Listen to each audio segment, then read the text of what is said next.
నమస్తే, నా పేరు కిరణ్. ఎస్టీవీ న్యూస్ కు స్వాగతం. ముందుగా హెడ్లైన్స్. ప్రజల ఆకాంక్షల మేరకు వైసీపీ టీడీపీలు పనిచేయడం లేదు. ఏపీ కాంగ్రెస్ అధ్యక్షురాలుగా బాధ్యతలు స్వీకరించిన షర్మిల.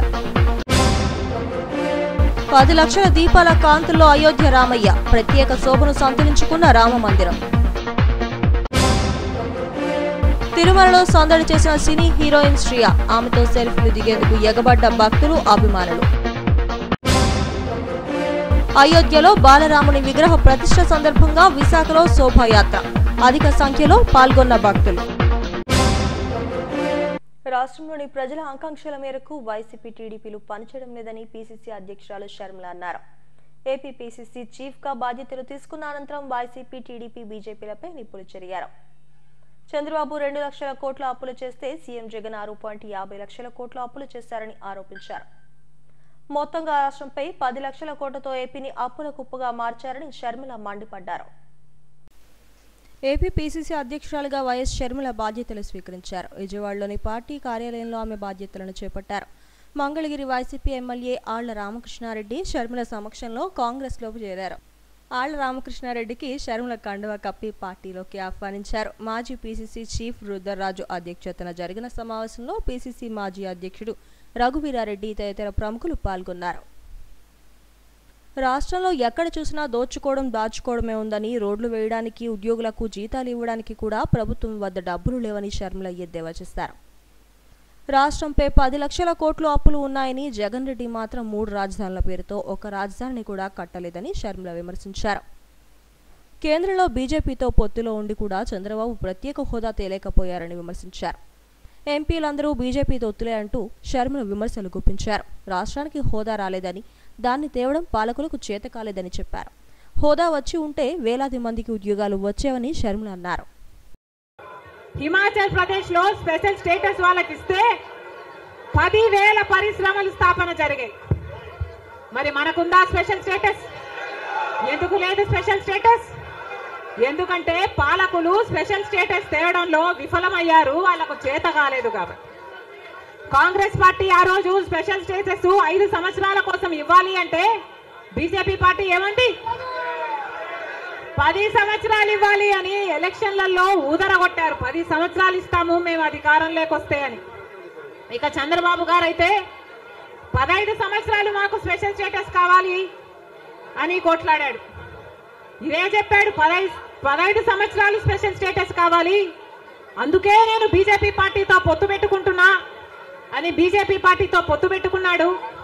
వాళ్ళ మంత్రివర్గంలో కేంద్ర మంత్రులు కూడా అయ్యారు టీడీపీ నాయకులు. ముఖ్యమంత్రి అయిన తర్వాత స్పెషల్ స్టేటస్ కోసం చంద్రబాబు గారు ఎప్పుడైనా ఒక్కటైనా నిజమైన ఉద్యమం చేశారా అంటే చేయలేదు. చేయకపోక ఉద్యమం చేసే వాళ్ళ మీద కేసులు పెట్టారు, వాళ్ళను జైల్లో కూడా పెట్టాడు చంద్రబాబు గారు. ఆ సమయంలో ప్రతిపక్ష నాయకుడు జగన్ రెడ్డి గారు ప్రతిపక్ష నాయకుడుగా ఉన్నంత కాలం స్పెషల్ స్టేటస్ మనకు రావాలి అని ప్రతిరోజు కొట్లాడాడు. అంటే అది కాలేదు. జగన్ రెడ్డి గారు వచ్చారు, 1 కాదు 3 రాజధానిలు అన్నారు. పోనీ 3 రాజధానిలు అయ్యాయా అంటే 1 కూడా లేదు. ఈరోజు మనకు రాజధాని ఏది అంటే ఏదో మనకే అర్థం కాని పరిస్థితి. 1 ఉందా అంటే ఏదీ లేదు, 1 కూడా లేదు. మరి ఏమి సాధించుకున్నట్టు? పోలవరం ప్రాజెక్ట్ ఎప్పుడో 1941లో పోలవరం ప్రాజెక్ట్ కట్టాలనుకుంటే సాధ్యపడలేదు.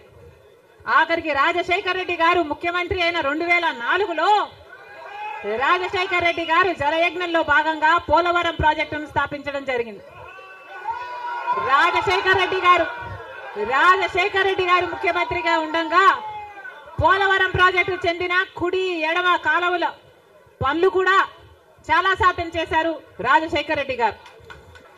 మన దురదృష్టం, రాజశేఖర్ రెడ్డి గారు వెళ్ళిపోయారు. ఆయన చనిపోయాక మళ్ళా పోలవరం 1 అడుగు కూడా ముందుకు పడలేదు. చంద్రబాబు గారు పోలవరాన్ని తాకట్టు పెట్టారు బీజేపీ దోస్తీ కోసము. ఇటు జగన్ రెడ్డి గారు బీజేపీతో దోస్తీ కోసం పోలవరాన్ని తాకట్టు పెట్టారు. 10 లక్షల కోట్ల అప్పుల భారం ఆంధ్ర రాష్ట్రం మీద ఉంది. మరి ఇంత అప్పులు చేశారే, ఇన్ని డబ్బులు తెచ్చారే, మరి రాష్ట్రంలో ఏదైనా అభివృద్ధి జరిగిందా అని భూతద్దం పెట్టి చూసినా ఎక్కడా కనిపించదు. రాజధాని ఉందా? రాజధాని కట్టగలిగారా? రాజధాని కట్టడానికి డబ్బులు లేవు. కనీసం ఒక మెట్రో అయినా ఉందా? ఆంధ్ర రాష్ట్రంలో ఒక్క మెట్రో అయినా ఉందా? విజయవాడలో కనీసం ఒక్క మెట్రో అయినా ఉందా? ఎక్కడా లేదు, కనిపించదు. 10 సంవత్సరాలలో కనీసం 10 కొత్త పెద్ద పరిశ్రమలైనా వచ్చినాయా? రాలేదు. పరిశ్రమలు వస్తే మన బిడ్డలకు ఉద్యోగాలు వచ్చేవి. వచ్చినాయా మన బిడ్డలకు ఉద్యోగాలు? రాలేదు. కనీసము రోడ్లు వేసుకోవడానికి కూడా డబ్బులు లేవు ఆంధ్ర రాష్ట్రంలో. కనీసం ప్రభుత్వ ఉద్యోగస్తులకు జీతాలైనా సమయానికి ఇస్తున్నారా? దానికైనా డబ్బులున్నాయా? దానికి కూడా డబ్బులు లేవు. దేనికి డబ్బులు లేవు. అభివృద్ధి జరగలేదు, కానీ దళితుల మీద జరిగే దాడులు మాత్రం 100కు 100% పెరిగాయి. ఎక్కడ చూసినా ఇసుక మాఫియా, ఎక్కడ చూసినా లిక్కర్ మాఫియా, ఎక్కడ చూసినా మైనింగ్ మాఫియా, ఎక్కడ చూసినా దోచుకోవడం, దాచుకోవడం. ఇంతకంటే ఏం జరిగింది?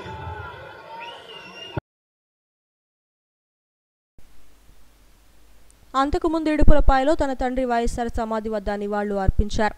అనంతరం విజయవాడ వచ్చి పిసిసి అధ్యక్షురాలిగా బాధ్యతలు స్వీకరించారు.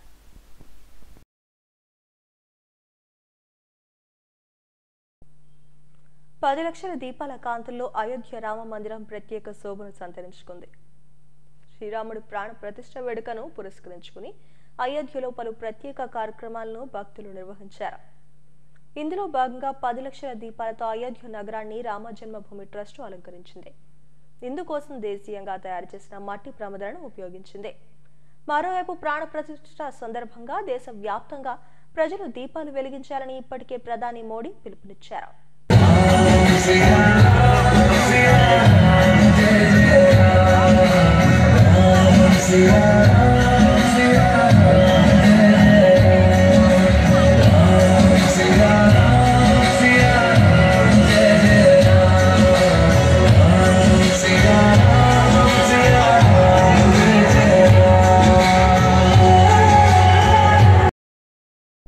చిరుధాన్యాలతో అయోధ్య రామ మందిరం రూపాన్ని విశాఖకు చెందిన చిత్రకారుడు మోకా విజయ్ కుమార్ తీర్చిదిద్దారు.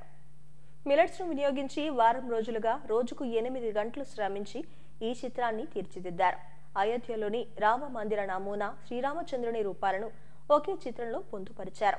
సహజత్వం ఉట్టిపడేలా ఉన్న చిత్రం ఎంతో కళాత్మకంగా కనిపిస్తోంది.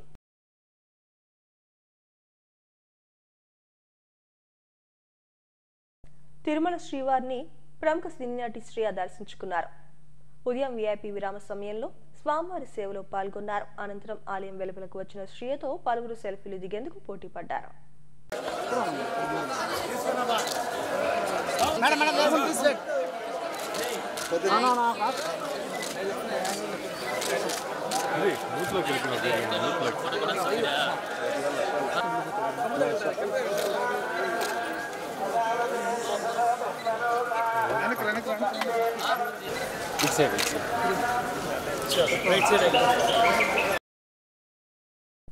పశ్చిమ నియోజకవర్గంలో ఆర్ఎస్ఎస్ విహెచ్పీల ఆధ్వర్యంలో శోభయాత్ర నిర్వహించారు.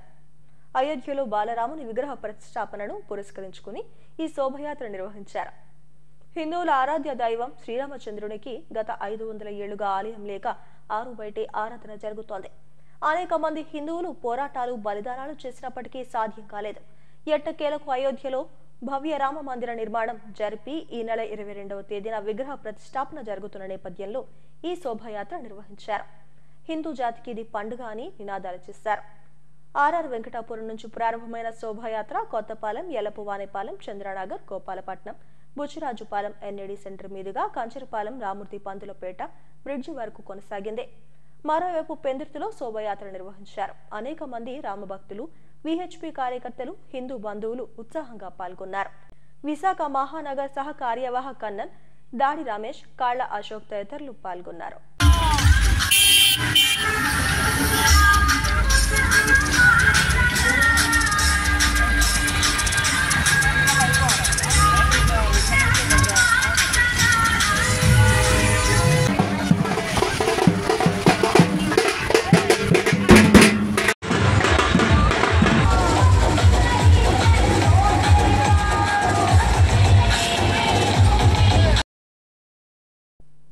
అల్లూరు జిల్లాలో గిరిజనులు ప్రభుత్వంపై ఆధారపడకుండా తమ రోడ్డును శ్రమదానంతో నిర్మించుకున్నారు. అనంతగిరి మండలం లొంగపర్తి, మునుగొండ గ్రామాల రహదారి పరిస్థితి దారుణంగా ఉంది. మట్టి రోడ్డు వేసి వదిలేశారు. కనీసం బండరాళ్లను కూడా తొలగించలేదు. దీంతో తమ రహదారికి గిరిజనులందరూ శ్రమదానం చేసి రోడ్డుపై ఉన్న బండరాళ్లను తొలగించారు. ఇప్పటికైనా అధికారులు, రాజకీయ నాయకులు స్పందించి తారు రోడ్డు వేయాలని గ్రామస్తులు కోరుతున్నారు.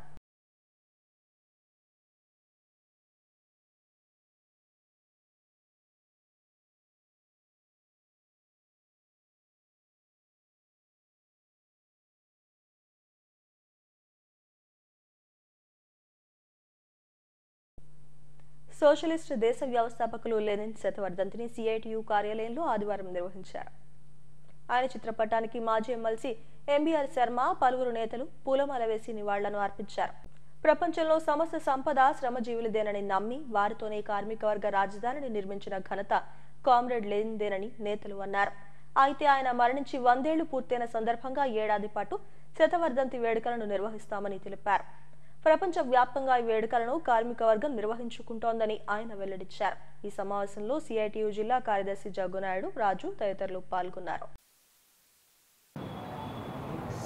ప్రపంచంలోని సమస్త సంపదలని సృష్టించేటటువంటిది శ్రమజీవులే కాబట్టి ఈ ప్రపంచం మీద అధికారం ఆ శ్రమజీవులదే ఉండాలని మార్క్సిజం సిద్ధాంతం చెబుతుంది. అదే మానవాళి చరిత్రని ఒక మలుపు తిప్పింది. ఆ సిద్ధాంతాన్ని ఆచరణలో పెట్టి ఇది ఆచరణ సాధ్యం కాని సిద్ధాంతం అని కొట్టిపారేసిన వాళ్ళందరి మాటలు తప్పు అని రుజువు చేస్తూ మొట్టమొదటి కార్మిక వర్గ రాజ్యాన్ని స్థాపించడంలో నాయకత్వ పాత్ర వహించిన వాడు లెనిన్. ఆ లెనిన్ మరణించి నేటికి 100 సంవత్సరాలు అయింది. ఇవాళ నుంచి 1925 జనవరి 21 వరకు లెనిన్ శతవర్ధంతి సంవత్సరంగా ప్రపంచం అంతటా ఉన్నటువంటి కమ్యూనిస్టులు, కార్మిక వర్గ పార్టీలు, కార్మిక ఉద్యమాలు వీళ్ళందరూ దీన్ని ఒక సంవత్సరం పాటు పండుగలాగా జరుపుకుంటున్నారు. ప్రపంచం మొత్తం శ్రమజీవులదే రాజ్యం రావాలనేటువంటిది, అలాగే మానవాళ్ళందరూ కూడా హద్దులు విభేదాలు లేనటువంటి ఒకే ఒక కుటుంబంలాగా అభివృద్ధి చెందాలని ఒక మహదాశయంతో మార్క్సిజం లెనినిజం పనిచేస్తుంది. ఆ మార్క్సిస్ట్ సిద్ధాంతానికి అదనంగా కండపుష్టి చేకూర్చి ఆచరణలో దాన్ని రుజువు చేసినటువంటి లెనిన్కి భారత కమ్యూనిస్టు పార్టీ మార్క్సిస్టు ఈ సందర్భంగా విప్లవాంజలి ఘటిస్తూ ఆ ఆశయాల సాధనలో మేమంతా ముందుకు సాగుతామని శపథం చేస్తోంది. భారతదేశంలో కూడా కార్మిక వర్గ రాజ్య స్థాపనకి ఈ సందర్భంగా పునరంకితం అవుతూ శపథం చేస్తున్నాం. 75వ భారత రాజ్యాంగ వార్షికోత్సవాల సందర్భంగా చిల్డ్రన్స్ ర్యాలీ నిర్వహించారు. అల్లూరి విజ్ఞాన కేంద్రం వద్ద చిల్డ్రన్స్ క్లబ్ నాయకురాలు రమాప్రభ ఈ ర్యాలీని ప్రారంభించారు. ఈ నెల 20 నుంచి ఫిబ్రవరి 3వ తేదీ వరకు భారత రాజ్యాంగ వార్షికోత్సవాలను నిర్వహిస్తున్నట్లు చెప్పారు. ప్రతి హృదయంలోనూ రాజ్యాంగం ఉండాలన్నదే తమ లక్ష్యంగా తెలిపారు. ముఖ్యంగా ప్రతి ఏటా జరుపుకునే రిపబ్లిక్ డే సందర్భంగా రాజ్యాంగ విలువలు దేశ పౌరులందరికీ తెలియాల్సిన అవసరం ఉందన్నారు.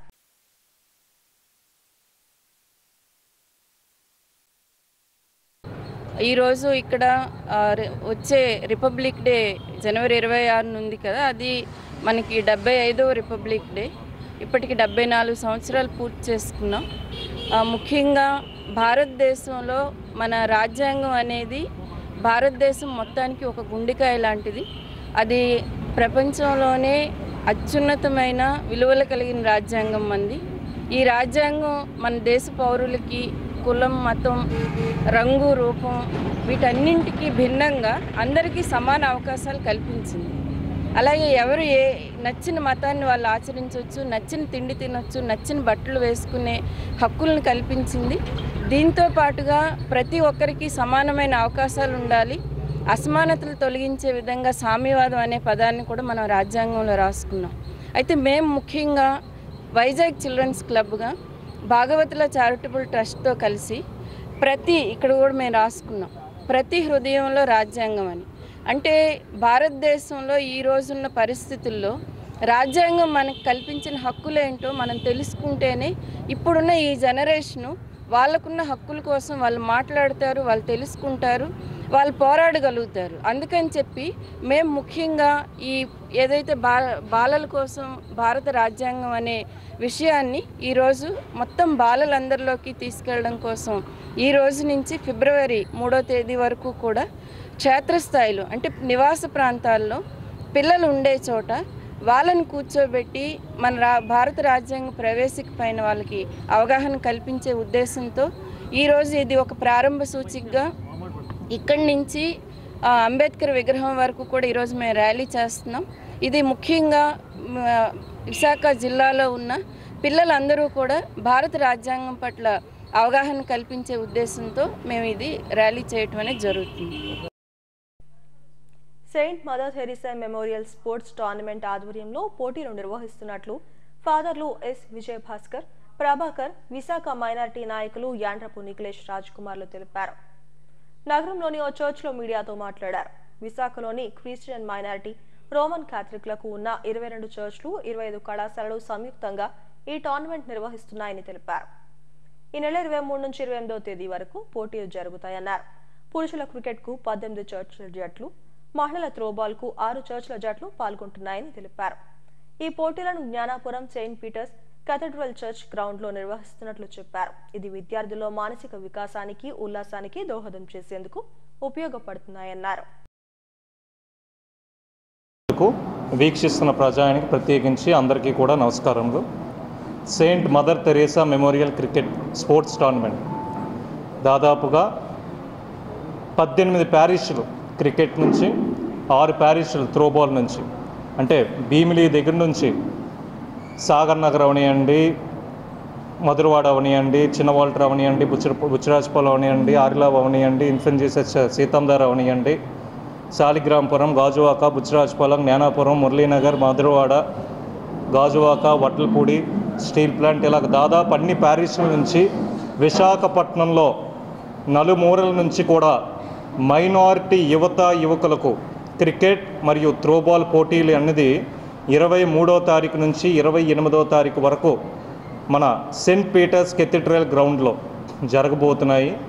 ఈ యొక్క కార్యక్రమానికి మల్లవరపు ప్రకాష్ బిషప్ గారు మరియు సరిసా ప్రతాప్ డీన్ గారు, అదేవిధంగా జాన్ ప్రకాష్ ఛాన్సలర్ గారు, ఆర్సీఎంలో ఉన్న రోమన్ క్యాథలిక్ మిషనరీకి సంబంధించిన ప్రతి ఒక్క ఫాదర్స్, సిస్టర్స్ కూడా యువకులు 2-3 వారాల నుంచి దాదాపుగా చాలా ఎక్సర్సైజ్ అన్ని చేసి ఉన్నాం.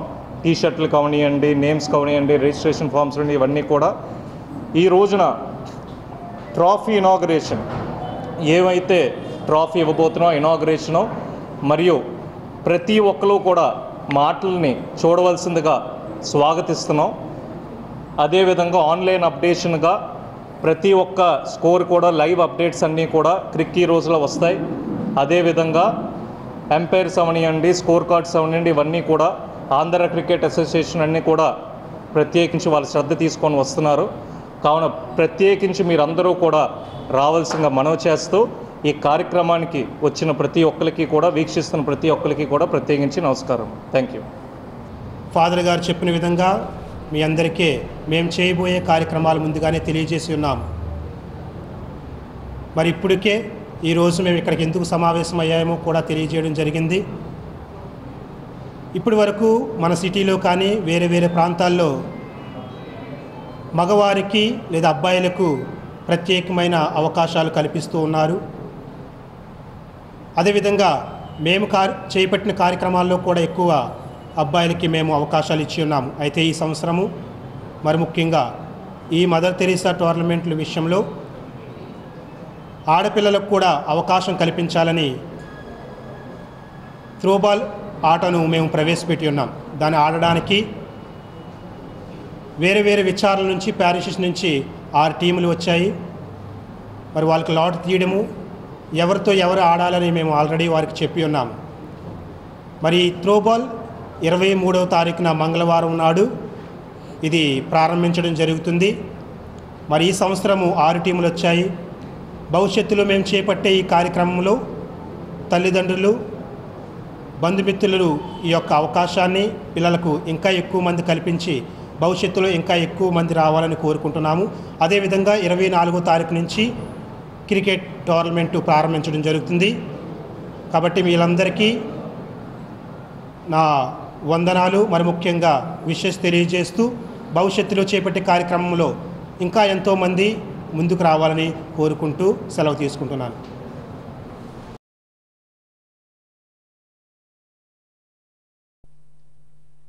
ఎకో వైజాగ్ అభివృద్ధి కార్యక్రమంలో భాగంగా నిర్వహించిన మెగా ఆర్ట్ కాంటెస్ట్ కు విశేషమైన స్పందన లభించింది.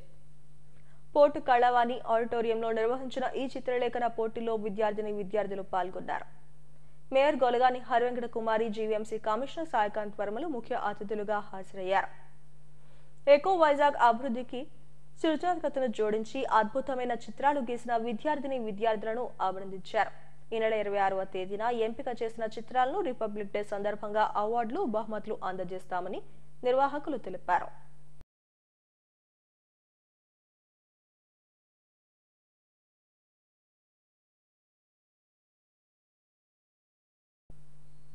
హెడ్లైన్స్ మరోసారి.